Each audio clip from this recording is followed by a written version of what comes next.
Hey everyone, welcome to episode 85 of the Penciled In Podcast. Today we have artist Shane McCormack visiting us from the amazing country of Republic of Ireland. Yep. Welcome to the show today. Thank you. Thanks for having me. Happy to be here. Hello. No, it's Hello. good How to are you? meet you. And I'm very curious about everything that you've been up to.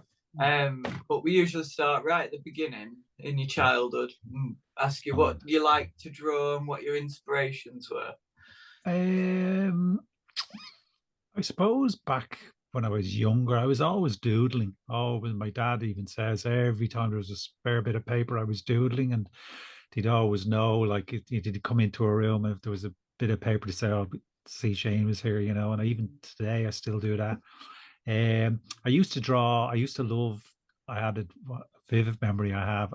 I had this Spider-Man annual, and I loved it. Absolutely loved Spider-Man. Loved the annual, and it was all like comic strips in it. And I used to draw all the characters out of that. Spider-Man, Green Goblin, and I just used to just copy them and copy them. But yeah, always just have art. I've always drawn, and like my family will always say, I was always kind of the arty one in the family.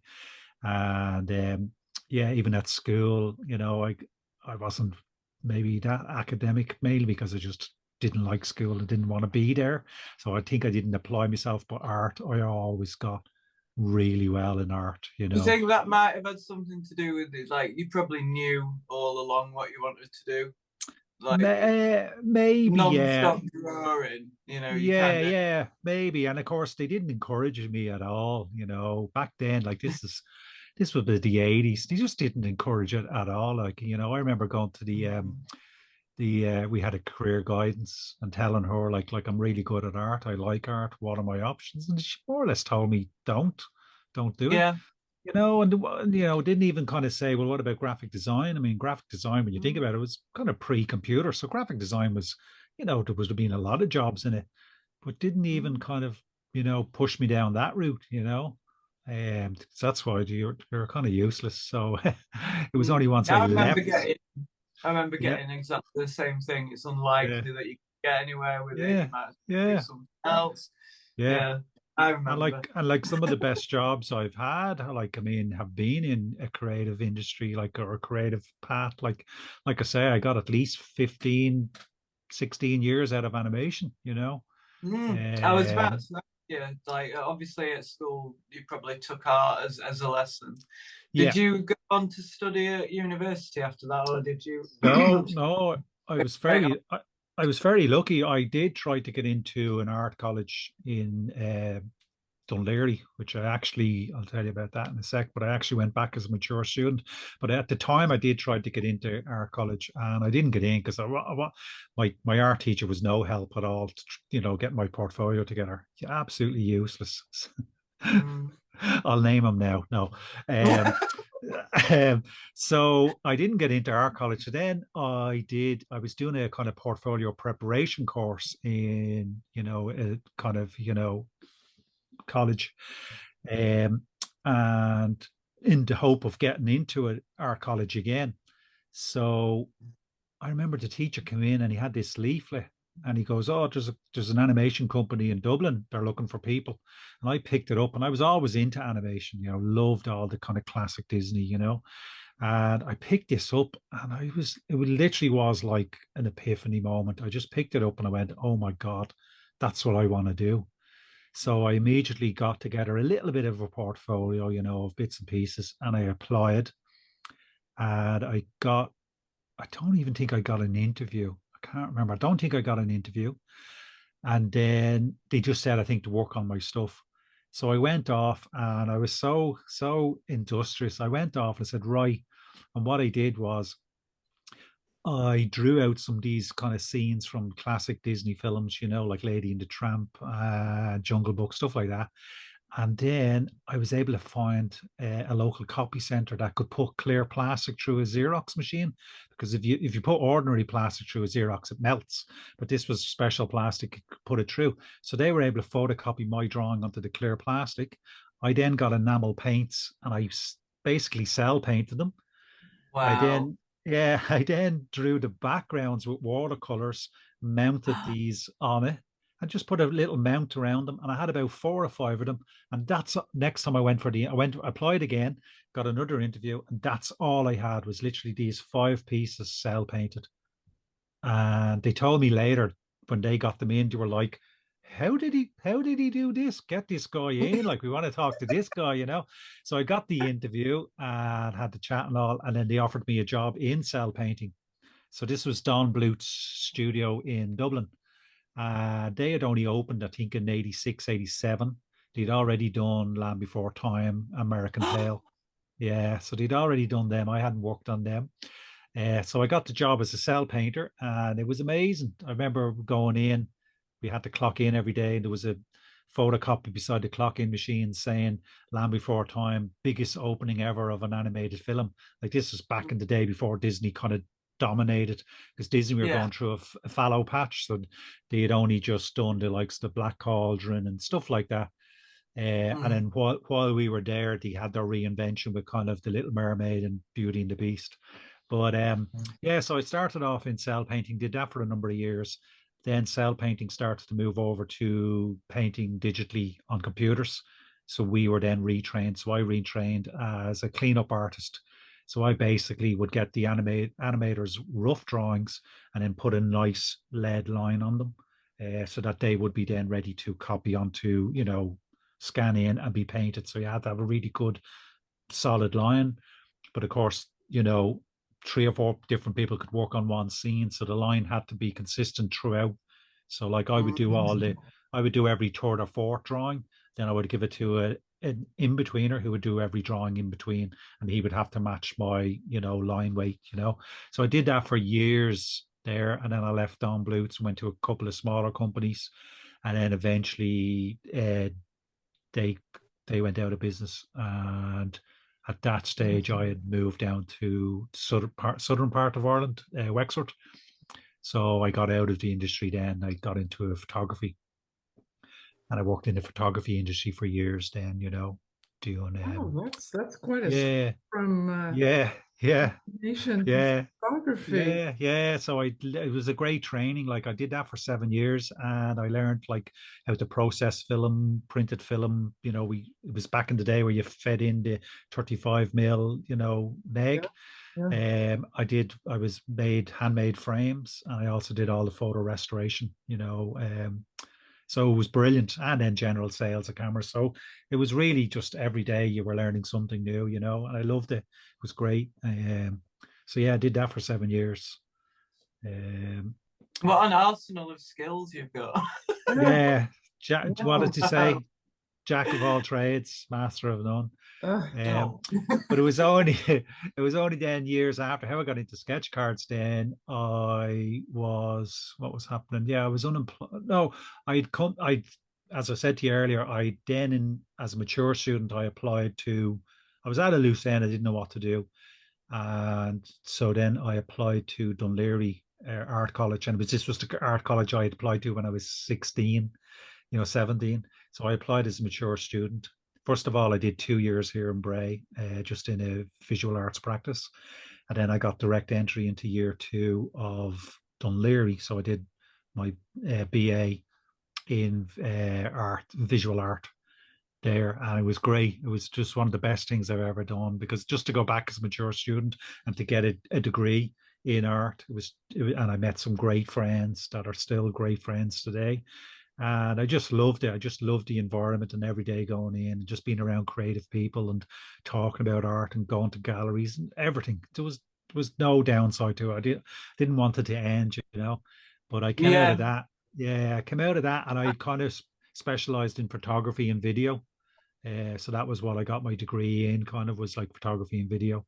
It is great. I just want to say it is great going back to college as an adult, and you just so appreciate that you get to do what you love every single day. The first time I was I just wanted to play with my friends. I wasn't interested. Yeah, exactly. Yeah. But I went back. I think I was 33 when I went back and got my degree, and it was just the best year ever. I'd have done it every year if I could. Yeah. It's so even.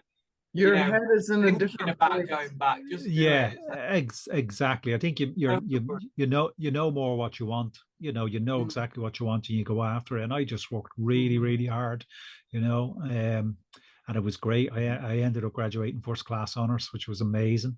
Me too. No, well done. See, that's mature students. Yeah, we get our heads down. So that was brilliant. But Jen, yeah, so I was at it after all that. I thought like, oh, I'm going to become an artist, and it's just so difficult. So I was kind of noodling around for a while after that, and then a friend of mine who's also a sketch artist, Veronica O'Connell, you might see her work around. She works a lot on Upper Deck, and a lot of kind of Marvel stuff. But anyway, she was doing little sketch cards. They had basically, herself and her then partner had found out on eBay there was these things called ACEOs, art card edition. Yeah.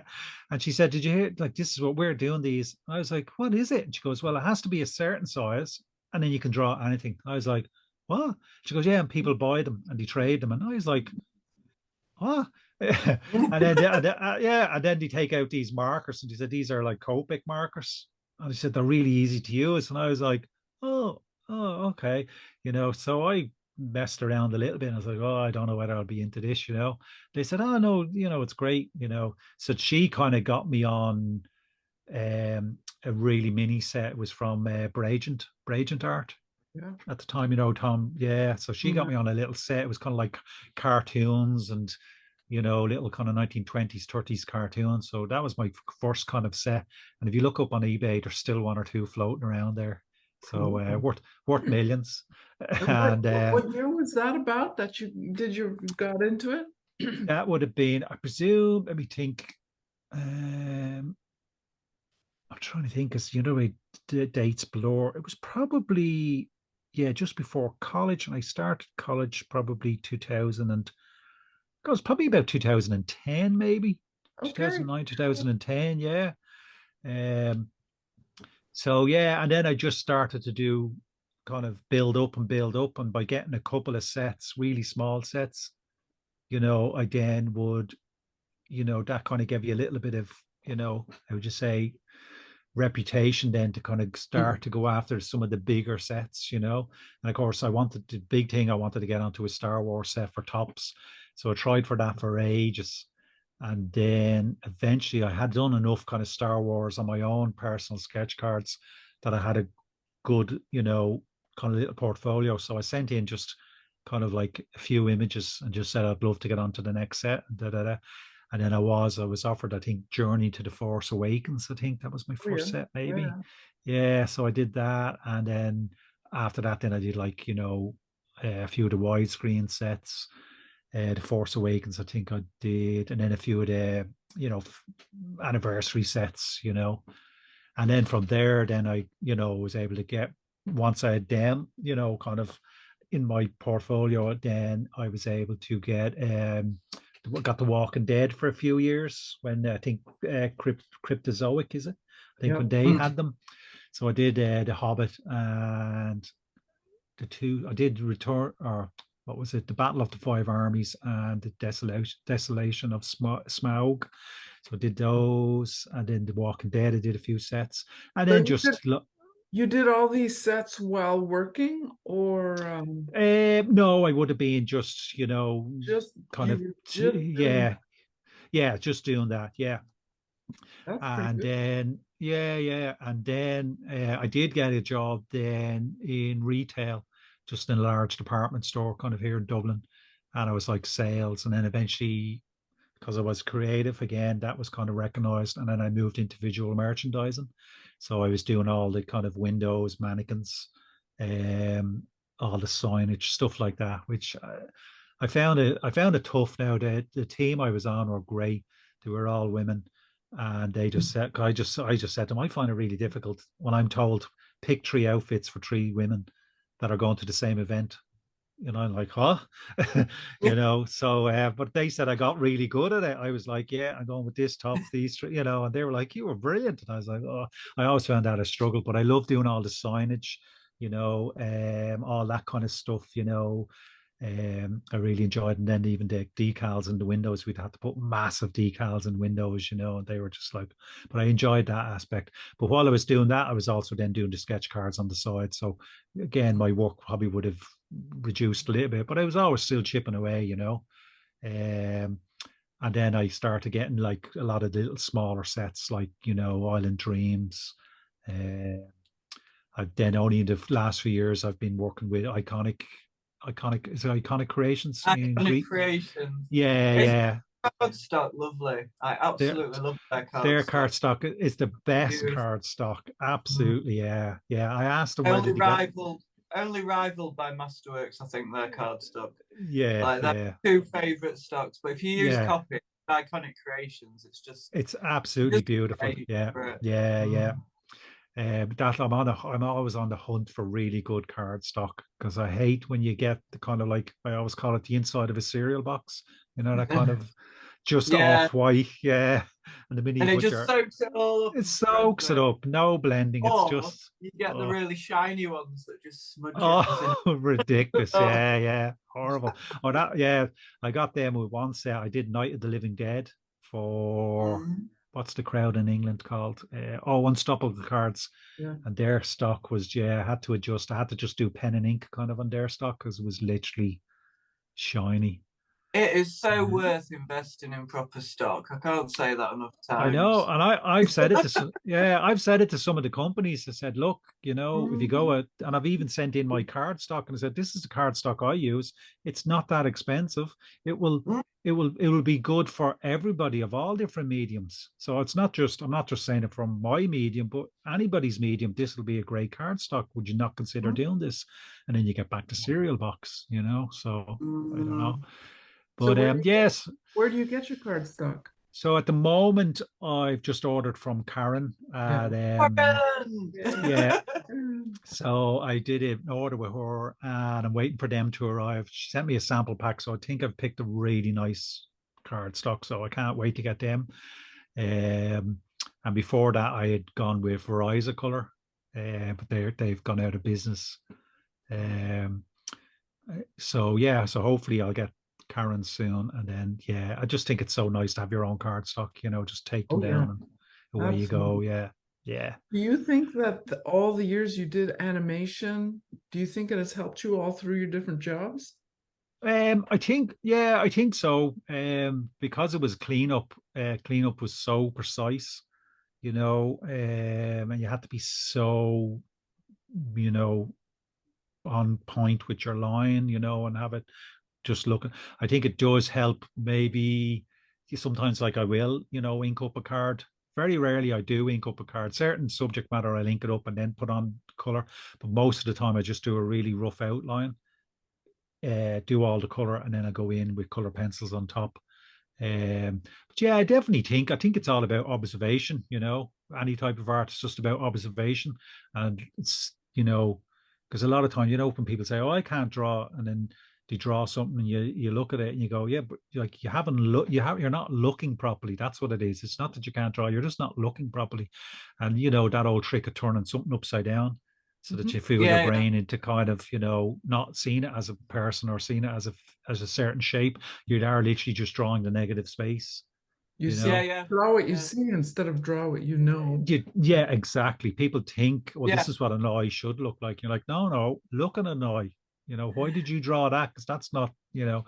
So what I did with the kids I used to teach, I showed them how to use, you know, you cut a little square out of a piece of paper. Yeah. So you can see what's in that square, and suddenly they're not looking at the whole reference. Exactly. Yeah. That's very clever. Yeah, that's very clever. It helped them a lot. It improved the work a lot. Yeah. And I just found as well, with the amount of cards, like, I look at some of my early stuff and I'm like, oh my God, how did I, you know, do that? How did I let that out? You know, but again, it's just all a learning process. Like, I know now, I have got much quicker, you know, and I know it's almost less is more. While before I would have overworked the cards and again, just not really observing. But now when I sit down to do a card, it is, you just all those thousands and thousands of cards at this stage that I've done. It all just, comes to this one moment. See, he agrees. It is so irritating, like when you overwork a card, because you'll have it to a certain standard of likeness, and you're like, oh, I'm doing all right here. Let's try and make the best card ever. And then the point that you lose all the likeness, and you just Why didn't I stop? Oh, should have left it. Would you say that you much prefer doing realism and working from a photo rather than I find it difficult. Like, I really marvel at people that, particularly say on the iconic sets, where it could be a set where it's like, oh, it's all about, wizards and dragons, and somebody could do a beautiful card of a wizard holding up a staff and a dragon blowing flames at it, and I'm like, unless I have that reference, I can't draw that. I can't do that up. So very often what I'll do is I might look at kind of photo reference of maybe an old man with a beard, and I go, okay, well, if I like literally in Photoshop put a hat on him, and okay, he looks like an old man with a beard, and I'll do this type of background and that as a jumping off point, and then I can add bits and pieces to it. But I do need, and that's why a lot of my work is just straight kind of portraiture, and it's like, particularly if, like, let's say, like something recognizable like Star Wars or Walking Dead, I will find a really good reference, and I know how to play to my strengths.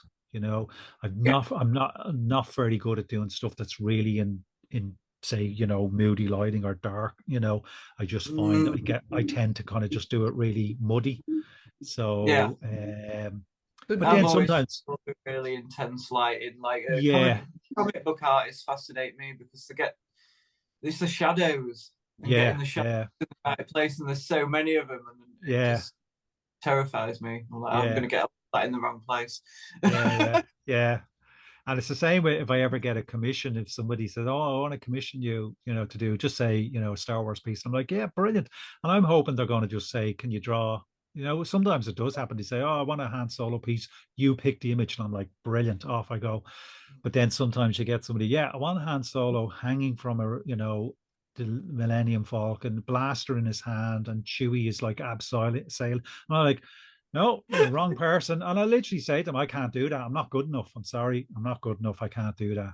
But if you give me a really good dramatic pose of the two of them with their blasters, whatever, I'll do that, and I'll then do my little twist on it. I'll add my little whatever. So I've no problem with saying, no, sorry, I'm not good enough to do that. There's other artists who do that and they're brilliant. That's just not something I can do. So what are your favorite mediums right now for this moment? Like, I've always just been the Copic markers, and then color pencils, the polychromos color pencils on top. I just find they're my best. And like I've worked up to about and then just pencil graphite, just portraits I do as well. I love just doing a pencil portrait. You really do have a beautiful style of work. Have you ever done your own little series of cards? How do you mean, my own set? Like your own set. No, never have. The nearest I've done that was during lockdown. I produced a little set. There was another guy. God, I'm sorry, I'm after forgetting his name. Who does the Artists Unite? The Artists Unite cards. Oh, What's his? I'm so sorry. So he had a great idea of doing. Is it Mike something? It's Mike something. Mike. Mike. Sorry, Mike. So he was very clever. He did the different sets, like Saturday morning cartoons. He has one coming out now, Nightmares. Really clever. So, and it was during lockdown, and I was here, loads of times. So I just said to him, listen, I'm thinking of doing one just called Vampires. I said, you don't mind if I don't want to steal your thunder or rob? And he's like, no, go ahead, go ahead. And it wasn't under the Artists Unite banner. It was just, I just wanted to do a vampire set. So I just designed a little front, all kind of gothic-y, and it said vampires, and there was little blood splashes on it. And then I just did what Mike did, sold them 20 at a go. And that was brilliant because, like I say, it was during lockdown. Everybody was sitting at home. So it was great just coming up with that concept, designing it, getting the blanks printed, getting them shipped here, then selling them online, and then shipping them out to people. And it was brilliant. And even now I see them popping up every now and then. People put up, cards for sale and one of my vampire cards. So that's the only time I've ever done it. I was thinking I wouldn't mind. I was going to do one kind of like a pin-up set, because I love kind of 1950s pin-ups. Yeah. And I've worked on, like, obviously with Marty. Marty had done some pin-up sets up at the Island Dreams. And I did on Betty Page set. I'm a big fan of Betty Page. So so I was thinking, God, if I was going to do a set, I'd love to do it like a pin-up set. So maybe down the line that could be something. I'd love to see some popular female characters pin-up set, done in the 1950s style, like Jessica Rabbit and all that. Exactly. But doing it great. in your own way, so it's not copyright. Yeah. I mean, have you ever thought about doing a printed set? Like I say, kind of, yeah. And then just when it gets into logistics of it all, like, I really admire people, when people do them and then they even come in their own, or even packaged really nicely, and with the foil rip and all that. I'm like, how do you do that? It's not difficult. It's really not difficult, honestly. Yeah. If you don't advise me and Ingrid, it's like I've done 2 now, and it's not as hard as I thought it was going to be. I mean, I was absolutely terrified. Yeah. Like, how am I going to do this? Like, yeah.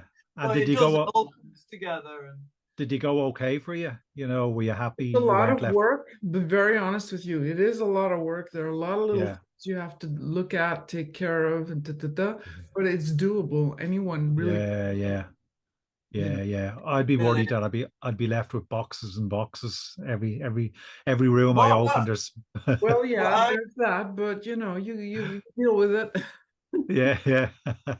Show it. Don't follow me. This camera follows me. Don't follow me. Yes, it does. Follows you everywhere. What I did, I got like generic boxes with the company on, and then when I bring out a set, I just get stickers. So there's no waste. That's clever. You're not sat with like loads and loads of stuff. That's clever. That's clever. Yeah. Yeah. There's ways. You'll have to send me all your suppliers links. Oh, definitely. I mean, Karen's the one who helped me with she helps me with all of them. But she did the cards on the last one, and they're ace, and she spotted all the mistakes I've made. Like, she is amazing. Yeah. So people won't. Great. I mean, they'll try their hardest to make sure you don't fail. Yeah. But that's cool. Yeah, it's really cool. So we talked a little bit about your style. Earlier on, you mentioned that you've got a new job venture at the moment. Yeah. So basically, I started part-time there's a gallery in my local town here of Bray, and they've been open since 1990, and it's a fantastic gallery. And actually, when I finished college, I had a solo show there of my photography. And it was brilliant because I've always wanted to have a solo show of my photography. So it was a real dream come true. It was great. But recently a position came up as a staff artist. So basically, a staff artist, you go in and you man the gallery, you help, install the exhibitions, take them down. And then other than that, you're kind of free to kind of do whatever. So with a lot of because my background is also in video and photography, so I've been filming the openings. When there's an opening on, I've been filming the openings and editing that. It's great fun, and then they go up on the website, and then we have a thing here in Ireland, Culture Night, the 22nd of September every year, where a lot of the art institutions open their doors for free. And there's just loads of stuff going on, countrywide. So we're obviously going to be very busy Culture Night, and we have an opening that night as well. So I'll go in and I'll do a video of Culture Night, and then I'll do a video of the opening, But it's just great. And they also do they facilitate classes for special needs. So special needs kids come in and we just make like little pots with them, do painting, leaf pressing, and again that's something I would never have thought to do, but I have the opportunity now. Like I've sat in on a few classes and actually taken place, and he said, oh my god, Jesus, you're a natural. And I was like, that's really fun. So there's scope there for me to learn how to be a facilitator and then to host my own classes. So again, I would come up with the next 6 weeks classes of what we're going to do. And again, it's just really simple little art projects, and you can take them home. You could take them straight from the beginning, couldn't you? Taking your photo reference, showing them how to draw that. Yeah. Even making a little animation of whatever they're taking a photo of. Yeah. There's huge scope there, So so it's brilliant. So like every day you go in, there's something, mad happening, or there's something going on. You just dip in and out and you muck in and help out. And they're all creative people. And, I've only been there like 2 weeks, but I really have settled in, and even you're not afraid of a challenge at all. No. I just said for this one, I just had, just as a great opportunity. So I said, I'm just going to go in, really engage with everything and really engage with everybody. Cause it can be a bit daunting going into a new place where everybody knows each other and you're like the new guy. But they've all been so nice, and I've tried to kind of meet each one and kind of have a real one-on-one conversation and get to know them and whatever, so now I'm quite comfortable going in and I can kind of talk to any of them. And it's just such a laid back, relaxed place. It's brilliant. And I don't think a lot of people here in Bray really know what they do to the extent of what they do. Like they do ceramics classes, then they do live drawing classes at night. Every Thursday a band comes in and practices, a jam session. Just such a fantastic art center here in Bray.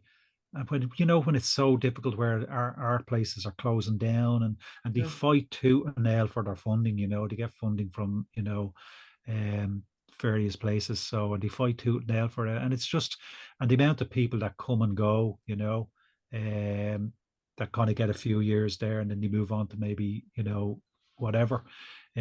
So they're just a great resource. So, so far, sorry? It's called Signal Arts Gallery. Signal Arts Gallery, and like I say, they've been there since 1990. I mean, I remember as a young fella, walking by it, and it's always been there, but so I can't follow. Like they always say, your first couple of weeks in the job are always the most difficult, and it will get better.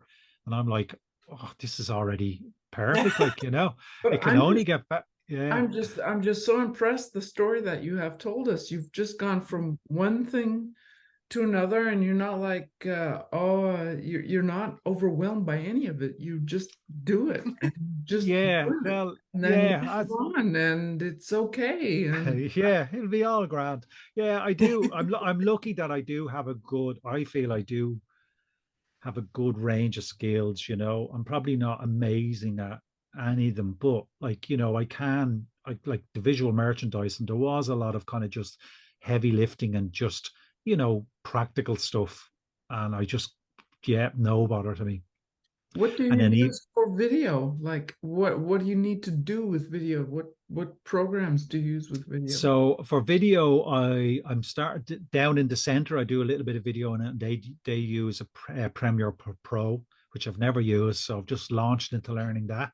So that's been going grand. Here at home, I have a Mac, and I just use the iMovie on Mac, and that's what I also have a YouTube channel. But it's nothing to do with art. It's for model making. I'm really into model making and crafts, and no way. My son sculpts is absolutely obsessed with it. The amount I've spent on Super Sculpey is ridiculous. So I do mainly model kits, that kind of model sci-fi model kits. So the one I finished recently was a 4-foot model of the Titanic, and it took me a year to build. I bet it did. Yeah, God. so I had to learn how to solder. I did all the lights myself, painted it all myself, I learned. lights up. Oh yeah, the whole Oh, that's thing, yeah. amazing. I'm gonna have Um, to see that. Have you made a yeah, video? I'll give you the link. So that's been great as well because I've been building my YouTube channel and engaging with people, and also the amount of videos. You know yourself when you've when you've got something to video and film and then edit. That's when you learn the most. So Yeah. I've learned so much just kind of doing my own videos. So that's been great as well. So yeah, so I use iMovie here at home, and then Premiere, and then I've also used Final Cut Pro in college. I'd be comfortable around that as well. And I love editing. Really enjoy the process of editing. Um, So where you do you know, think you're where do you think you're going? Are you kind of thinking He's what going comes? everywhere. who knows? Who absolutely know? I've no idea where I'm going. That's the fun. Like I would never have thought a few months ago, I would never have thought I'd be in the position I am now in Signal. I was just kind of I wasn't working, I was doing my little sketch cards and I just was like I was busy, and that's what I always say to people. Oh, I can be busy all day, but I'm not Yeah. really earning money, and it's not really, you know, but I'm busy. Like, oh God, I'm out the door, doing stuff, but I'm not earning money. Um, so when the Signal job came along and it just kind of landed in my lap, it was amazing. And now it's great. Every day I'm getting up, I go in there, do my few hours, whatever, do the gallery duty. And then the gallery duty is great as well because you're also you're dealing with people coming in and out of the gallery.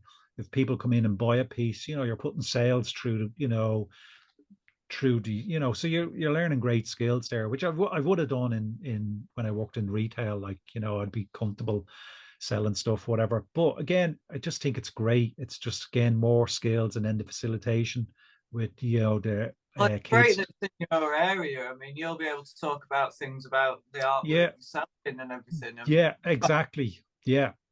So yeah, it's been really great. So like yeah, as I say, the last month kind of just the turnaround has been brilliant. And I do want to keep I do want to keep in with sketch cards and getting little sets. I just finished the Nosferatu, obviously. That was great. And then I finished Gabe's Cave Series 5. And I think that could be their last one because of their sponsor. They were saying they couldn't get a sponsor.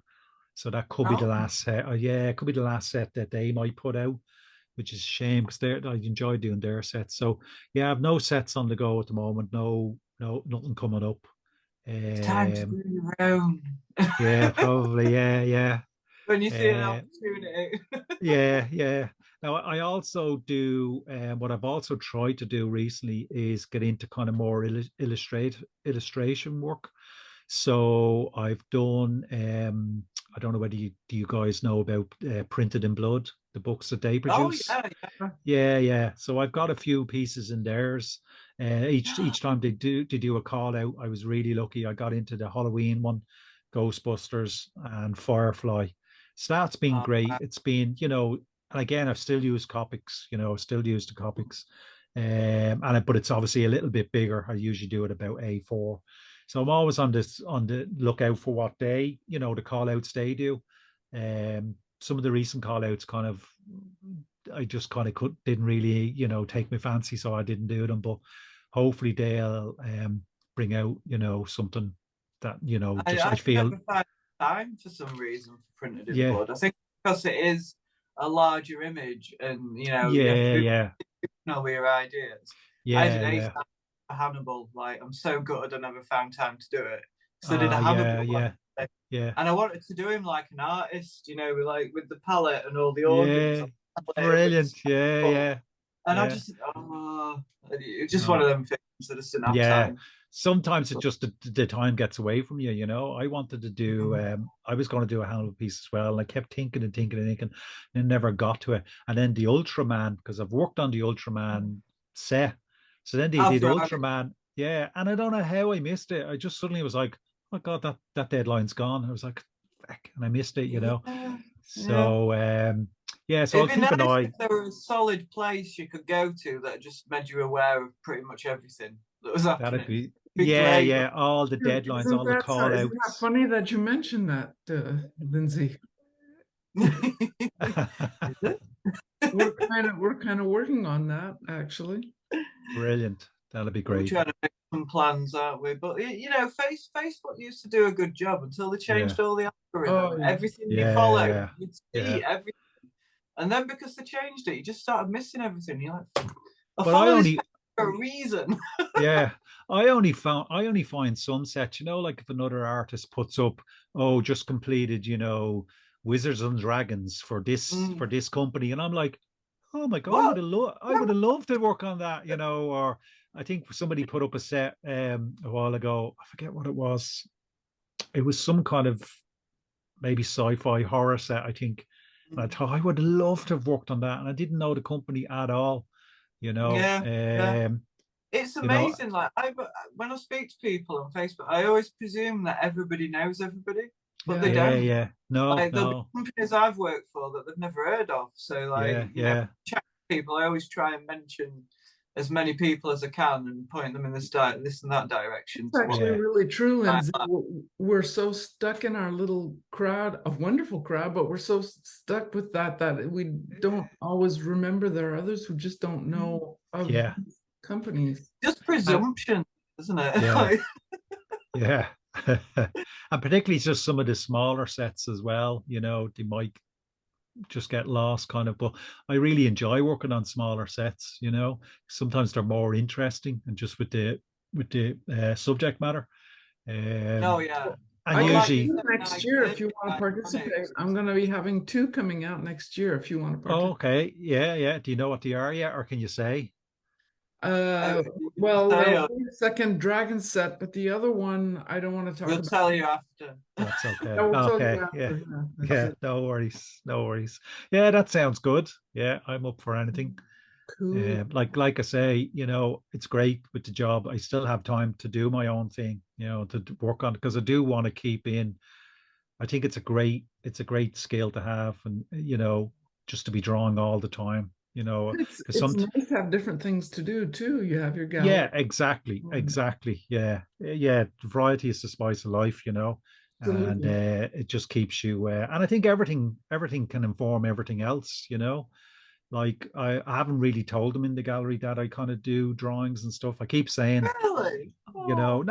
Kind of. I haven't really made not a big deal, but I've told one or two. Oh yeah, I do a little bit of what I would call my commercial art, and I've shown them, and they've been like, "Oh, you draw as well?" And I'm like, "Yeah." And they're like, "Oh, okay." I'm like, "Jeez." I was going to say, you're going to put any of your pieces in the gallery, and then when you're selling stuff, you can go, "Oh yeah, that's a good piece, but this one." Yeah. Well, I'm thinking they were telling me today that they do a Christmas fair every year, and everybody can put in a little bit of work. So I'm going to try and do some really nice pieces for that, maybe a limited print of something, Christmassy, and that'll be good. That'll be good fun. Yeah, I might try and do a really nice kind of Christmas image and get a really good kind of G clay print of it, and maybe a limited edition 1 of 50, and then just sell them in there. And it's the type of thing, I'm thinking of doing something fairly Christmassy, robin-y, holly, that type of thing, Oh, I love fat Christmas robins. Yeah. But I'll do it with the Copics and the pencils and do it really fine, like those really beautiful Victorian illustrations, that kind of style. And I think it's the type of I think it's the type of thing, like I could do 50 prints. You'd always get rid of them somewhere, So I'm thinking of doing that for the Christmas market, Lindsey, you should do some Christmas Kitty Erie. Yeah. Well, there's a little character I do called Kitty Erie, and I just dress him up in different stuff. You can just go on. Yeah. I've got Krampus coming out this Christmas. Krampus, half cat. So he's a little bit more animal like. Yeah, excellent. Severed heads around and stuff. Yeah. My sister's here. When did you get here? I've been here ages. Are you going now? Oh, all right. Hey. Nice to see you. A second. You're poking me in the backside. Sorry about that. Christmas. That's what we're talking about. Yeah. So I wish somebody would bring out a really good, Christmassy set. Be great to do. I did one year. I did one. Yeah, I did one years ago. It was kind of like, I forget who did it. It was like just Santa's. I think it was Santa set. But that would be nice to do. the Yeah. bell, that rings a Remember that? bell. Yeah. Do you remember that?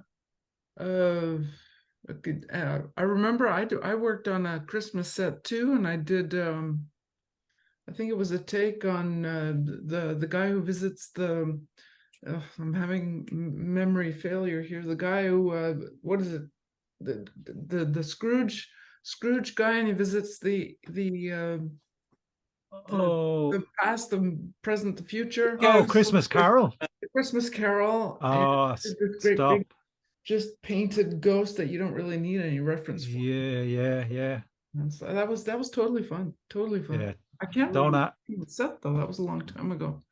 Don't ask me about my Christmas Carol obsession. Okay.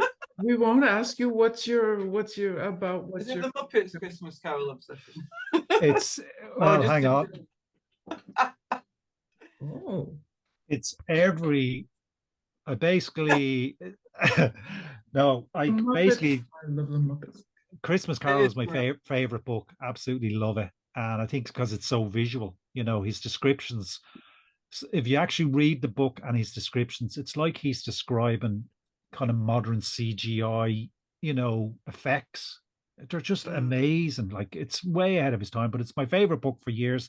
And years ago, I bought a lovely little edition. I said, that's nice. And then, I saw another edition. I said, and particularly because they're always always illustrated. And I thought, that's a nice one. And over the years, every Christmas I'd see one, a new one would come out, and I go, oh yeah. Or if I'm off on holidays, I'd go into old bookshops and I'd find one. I go, and then people, of course, would give me editions saying, oh, I found this in a charity shop. And I'm like, thank you. And then I start getting foreign editions, and I have one in Irish here in Ireland, So I think I'm up to about 200 editions. No way. Yeah, they're everywhere. I have them everywhere.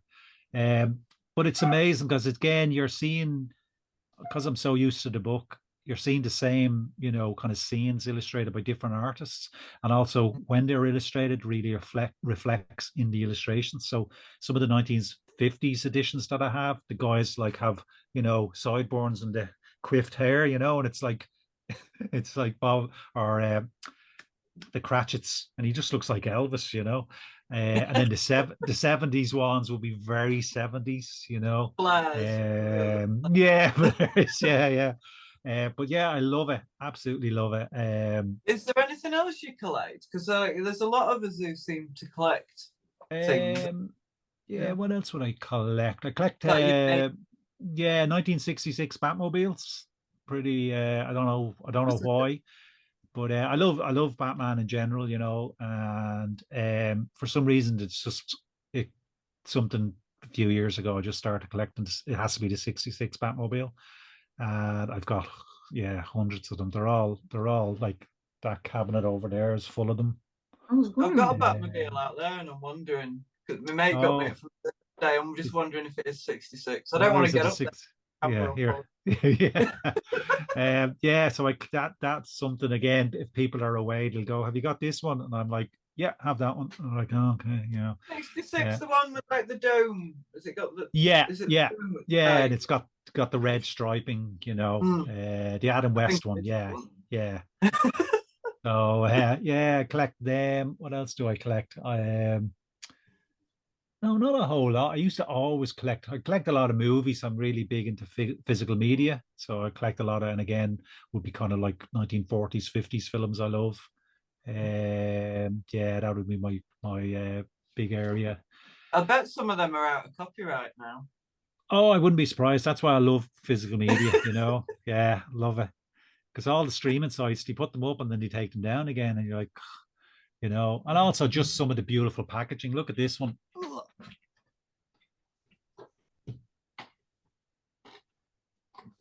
That was a gorgeous one of Legend. It's a great film. Yeah. Oh. So I do like physical products, like they can't take it away from you. Yeah, exactly. Would you have any advice for artists who have kind of just don't know where they're going? I think you would be the ideal person for that because you're kind of God, I would say, what I say about don't know where they're going. I would say just keep drawing anyway, even if it's just a personal piece, just do some personal pieces. Sometimes it's good just to change up even your medium, so if they're always doing a certain medium, maybe switch it up a bit, Do you think that digital art is taking over the physical art? That's been a long time discussion. Yeah. I don't really like, and I see it with sketch cards, particularly the AI kind of rise of the AI sketch cards. I don't know whether you've seen them. There's people on eBay, because usually I like to go into eBay and I just literally put in ACEO sketch cards and see what's selling. And sometimes, because sometimes you're trying to think of something to draw and you're like, I don't know what to draw. You don't know what to draw. And then when you look up what's selling, you're like, oh yeah, of course, fucking Ahsoka is just out. She, fucking draw Ahsoka, that's literally just launched, Sometimes there's literally stuff in front of you, and you're like, what will I draw? Same with like, when the new Wednesday came out, I was like, oh yeah, draw that. But anyway, while I was looking at all the stuff that's sold, and I'm like, oh yeah, and I'm making notes. Oh, that's a good subject matter. Oh, I would have never thought of that.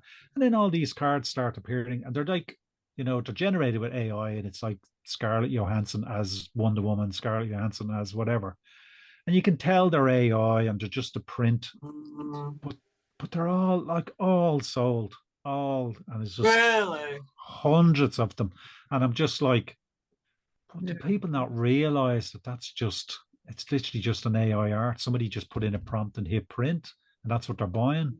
While something that you've drawn or that I've drawn, it's physically, we've drawn that on a blank piece of card. Yeah. So the only thing I think maybe if AI really starts to go up and up and up and up, we'll be known as craftsmen, craftspeople. We'll be, oh no, they actually draw, because where even the rise of digital, suddenly everybody would then start going back to kind of analog cameras and wet plate photography. So I think the craft of something will always be there. I don't think it's ever going to go away. I think the people who get hit the worst with the AI stuff, it's all your commercial artists who work for huge companies who don't really care. They just want the image. They don't care where it's come from. Whereas a customer that you've got a personal relationship with, they want to know that you've done that, and that's and that a real person has done it. Yeah, it's your companies who don't care, and that's kind of unfortunate. Yeah. And unfortunately, and that there's only one copy of the original. That then if it's a print, well, you say it's a print, but yeah, that's fair enough. I do think, people back in the 80s, people didn't mind mass-produced stuff. They actually quite liked it and preferred it. But nowadays, everybody likes one-offs and uniqueness and stuff to be different, So hopefully we'll stick around. And AI we just have to stick around long enough. Yeah. That actually kind of swings back to the fact that you have a job at an art gallery, because those are original pieces of art. It's exactly. That you're kind of helping to keep it going. Keep the dream alive. Yeah. But it is amazing, to see the creativity of people. Like they had a show recently, and it was like a lot of different artists. And just to see all the different types of styles and artwork and the imagination, it's just amazing, So this is the thing, looking at an AI piece, you can tell it is. Oh, even completely. If it's a particular style, you can still tell because it's the same style over and over and over. Yeah, exactly. Yeah, exactly. And also, human beings, we make mistakes. It's the same with music. If you play, if you get a computer to do the music, it's not the same as when somebody's done it by hand, and there might be something that's a little bit out of time here and there, and it just makes it more human. Yeah, you can feel the hand in it. It'll be interesting to see where it does go, but I just think keep your head down, keep doing what you're doing. Yeah. Where can people find you to find out all those amazing things that you do, the art, the sketch cards, the video, Yeah. the animation, if you have any? Yeah. So the best place would be start off with my website, just mrharrylime.com. Harry Lime? Mr. Harry Lime, yeah. I'll tell you the story Lime. behind that. Lime. No, lime. Lime. Yeah, lime. No, lime. Lime. Yeah, Mr. Harry Lime. So basically, how I got one of my favorite films is The Third Man with Orson Welles, Joseph Cotton. And in that film, Orson Welles plays a character called Harry Lime. Oh, it's an amazing, was voted one of the best British film ever made. 1949. I will watch it. It's amazing. It's absolutely amazing, and beautiful photography, and just really just an amazing score. It's got a fully zitter score. It's just everything came together. It's amazing. But Orson Welles in it is so charismatic. He's amazing. He has one of the best introductions you'll ever see in a film. It's just brilliant. But anyway, so because I love that film so much, I started doing my email address as Mr. Harry Lime. And then on Twitter, I'm Mr. Harry Lime. And then on Instagram, I'm just Harry Lime. And then when I did my getting a theme here. Yeah. And then my website is just mrharrylime.com. Yeah. So it's so funny because sometimes, people I've meet people and they're like, oh, very nice to meet you. What's your email address? And I say, Mr. Harry Lime. And they go, oh, very nice to meet you, Harry. And I'll go, my name's not Harry, it's Shane. And they're like, yeah. So, but yeah, that's where they can, which is good. So, but yeah, my website has a lot of my art on it from previous sets and some of the illustrations and stuff like that. Are you currently open for commissions if anybody wants? Always open for commissions. Yep. If anybody wants a commission, just hit me up. And the way I like to do commissions is probably the worst business model. But basically, if somebody comes to me for a commission, I'll work with them. So if I say to them, this is my price, if they go, I will work with them on price, or maybe I'll do, look, if you want to get two, or if you want to even get, rather than a standard sketch, I love working on the double sketch card size, and I'll do that at a reduced price. So I'll always work with them on the price. We then do a back and forth about what they want.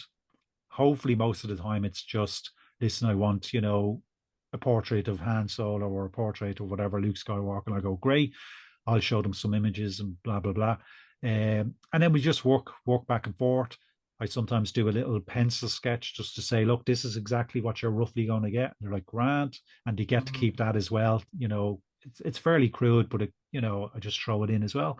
And then usually I don't ask. Some people absolutely love the little crude pencil sketches. Yeah, I just think it's nice. And like, especially if you're going to frame the two together, I think it's quite nice. And then usually I don't ask for money up front. And so far I have never been stung, thank God, because I just feel when people pay me up front, the pressure is on then to do a good job.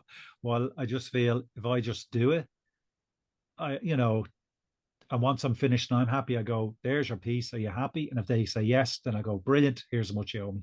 And so far I haven't been stung. So yeah, like I say, I haven't in the sketch card community. Like I've always been paid because same as you, I prefer to take it after.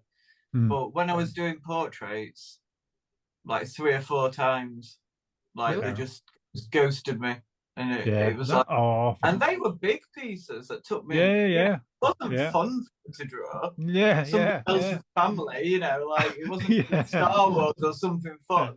So I'm glad I don't do that anymore. It's terrible. People are. I don't think they realise the amount of work that goes into it. Or they don't care. I did a whole family portrait. I think it was 5 people or something like that. It took me weeks to do that, and finally they were like, "Nope, sorry, we don't." My God. And you can't sell it when it's of a family. You just can't. Of course, Don't sell it. I don't do that anymore at all. Nope, done. No.